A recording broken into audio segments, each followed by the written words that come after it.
श्री गणेशाय नमः। भक्तो मातपितृ चरण कमलेभ्यो नमः। पितृ पक्ष प्रारंभ हो गया है और पितृपक्षादि में प्रायः लोगों द्वारा पूछे गए प्रश्न, बहुत लोग बहुत से प्रश्न आचार्यों से, पंडितों से, ब्राह्मणों से सबसे पूछते हैं कि हे गुरुदेव, पितृपक्ष में देव पूजा होगा या नहीं। विवाह अभ्यादिक नंदी श्राद्ध कर लिए हैं या कोई शुभ कार्य किए हैं तो पिंडदान तर्पण होगा या नहीं। गया श्राद्ध कर लिए हैं तो पितृपक्ष मनाएंगे या नहीं। इन सभी प्रश्नों का शास्त्र मत समाधान इस प्रकार है।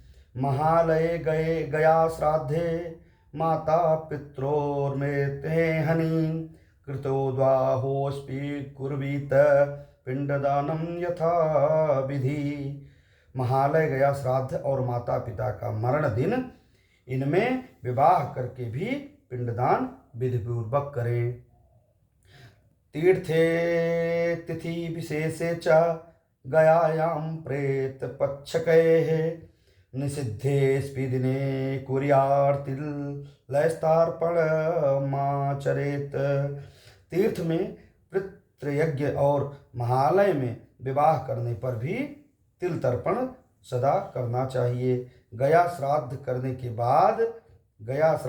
के बाद पितृपक्ष में पिंडदान तर्पण आदि करना चाहिए।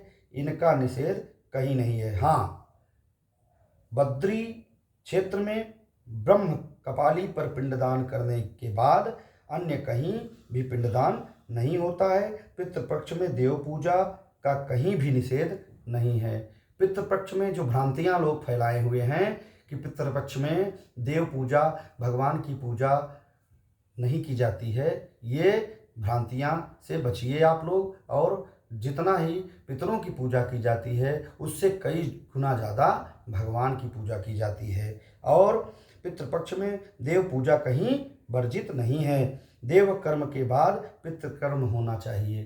पहले देव कर्म करिए, फिर पितृकर्म करिए। पहले क्षेत्र पूजा कर लो, फिर तर्पण करो, और उसके बाद तर्पण पिंडादि में क्षौर कर्म एक दिन पूर्व होना चाहिए। क्षौर कर्म बोले तो जो आप तकला बनवाते हैं, अपना मुंडा बनवाते हैं, मुंडादि करवाते हैं, एक दिन पहले करवाना चाहिए। तर्पण करने जिस दिन श्राद्ध हो उसके एक दिन पहले पूर्व होना चाहिए। उस दिन क्षौर कर्म करवाना निषेध है, जबकि प्रायः लोग उसी दिन क्षौर कर्म करवाते हैं। इसका शास्त्रों ने स्पष्ट निषेध है।